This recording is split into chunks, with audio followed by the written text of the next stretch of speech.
Hey, welcome back to No Hype Beer Reviews. Unless it's your first time, then welcome. Please consider subscribing. If you do, hit the notification bell, get all the updates. That's it for today's video. The beer's courtesy of Chris. Thanks so much, Chris. I really appreciate it. It's a relatively local brewery to me. Well, at least where I grew up and where my dad has a cottage. Warhorse Brewing Company. I've done a decent number of their beers at this point. And even did a cider this week by them. Well, essentially it's three brothers who own these wineries, and they also have a brewery and a cidery. But anyway, this is Peppermint Mocha with Churchill. Oatmeal, coffee, stout, peppermint mocha specifically. We see a very festive Winston Churchill.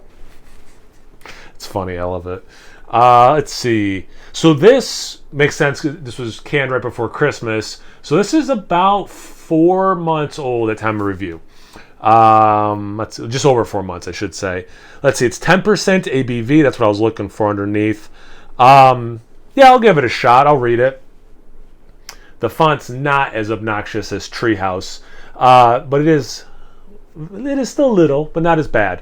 And it's much more clear the way they've done the white font on the background. Anyway, not trash talking Treehouse. I am reading The Side of a Can by Warhorse. All right, so we came back after long months from our bubbles, from our lockdowns, with hands raw from washing and noses red from masking. Having watched everything worth watching and having baked all the bread that we could eat, we emerged. I rejoice in I baked bread as well, so I'm amused by that. I rejoice in the fact that we can all take a night off today and another day tomorrow to celebrate with those that we love and that we have only seen on screens. After that, we must begin the task of rebuilding our hearth and homes, doing our utmost to make this country a land in which all have a chance, in which all have a duty, and we must turn ourselves to fulfill our duty to all people. We will go hand in hand with them. Even if it's hard to struggle, we will not be the ones who will fail. No tasting notes so far. So long to the lost year, we are ready to get out and carefully enjoy the world again. The newest variant in our popular, quote, Breakfast with Churchill, end quote, series.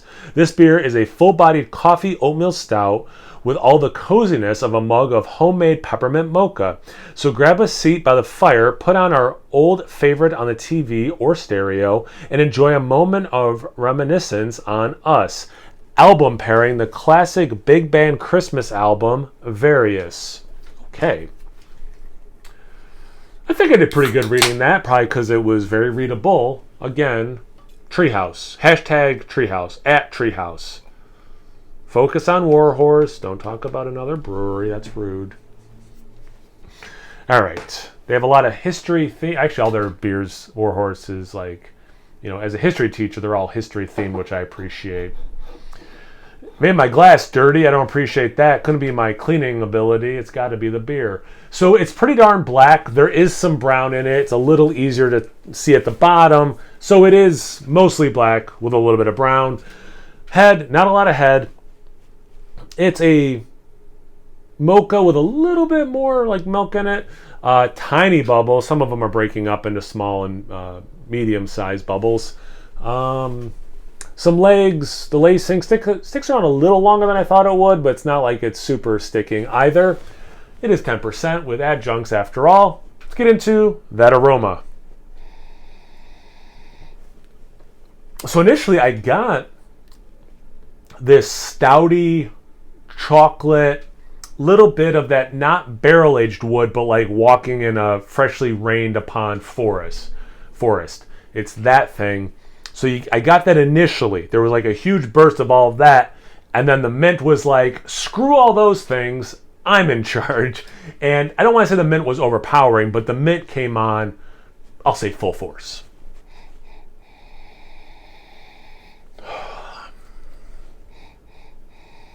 Okay, so one more sniff. Yeah, okay, so it's kind of, for me, settled into, it is mostly the mint. Probably 75% of what I'm smelling is that peppermint at this point, and that other 25 is that initial burst I got of this really nice chocolatey, somewhat roasty stout with, again, this like woodsy, into earthy thing. So as advertised is a short version. If you want a peppermint mocha stout, yeah, I mean, I guess that roastiness, I guess I am inadvertently getting a little bit of a potential coffee thing, but it's not super coffee forward to me. It's more believable that it could be just the roast of the stout. It's not, the extra oomph hasn't been put there, at least in the aroma. Let's see what the taste. Cheers. Thanks again, Chris. Something different, which I really appreciate.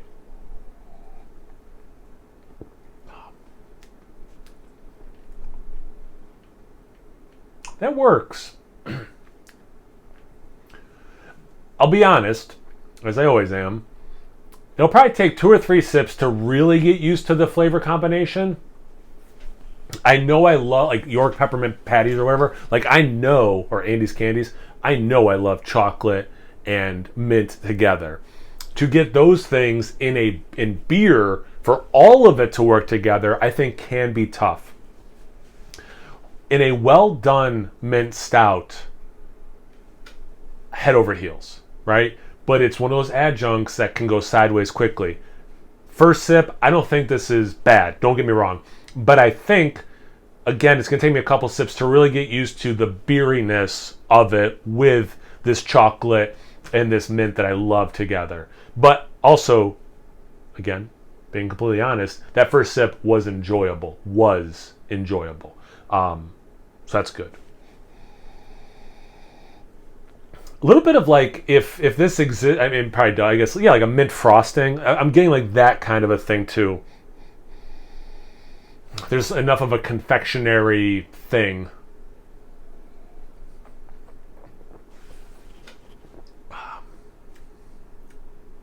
Yeah, my thoughts were accurate.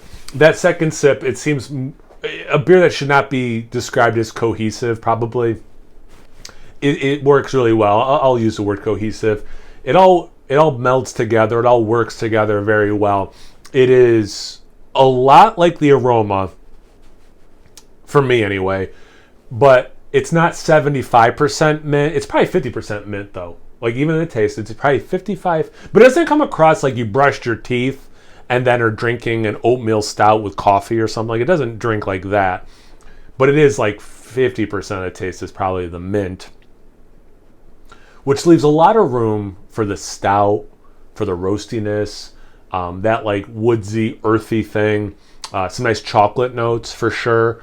It's not the most chocolate forward beer I've ever had. It's not the most roasty forward beer. It's none of that, which is fine. Like that's not a negative. It's just what I'm trying to say or get to, I guess, is the base beer, which I don't think I've ever had before, is holding up well to the peppermint. So when you go into this beer, you want everything that's advertising, right? And if you know peppermint as an adjunct, as an addition, it's going to easily express itself a lot, whether it dominates or not, fair enough, but like it's going to be a dominating flavor. And it is. But it works because the base beer can stand up to it pretty darn well. Let's see if I'm remembering how I'm posting these. Yesterday's beer was different and interesting, but not particularly good. This is interesting and tasty. So this has me much more excited. I know I was talking a bunch of crap about Treehouse, and I'm not trying to talk poorly about other breweries while I'm doing this review, but I am trying to say that because I want to give this beer the praise that I think it deserves. It is as advertised, it is interesting, and it works well. Let me take it down one notch, though. The 16 ounces of this, there's no way I would want another one of these right after it. I would if I was going to do more than one beer today, I would definitely want to transition to something else. This, I think by the end of the 16 ounces, I don't want to say it'll be taxing, but it'll be getting close to kind of being a taxing experience.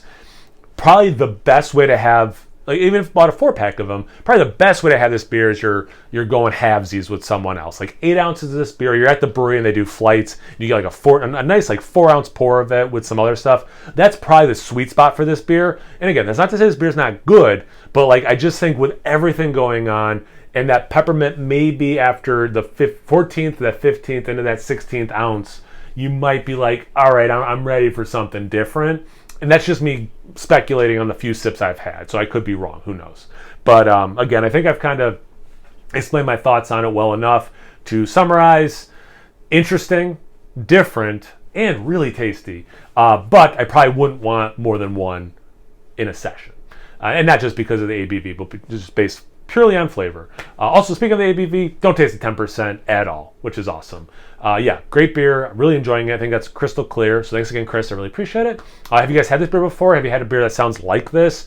What do you think about sitting on a Peppermint Stout for a little bit, since I guess it has some age on it? I don't know. Anything, everything, comment section below. Let's get a conversation going. Once you're done doing that, make sure you check me out on Instagram and Untapped. It's No Hype Beer Reviews at both of those places. So please like, comment, subscribe, and most importantly, imbibe. Cheers, everyone.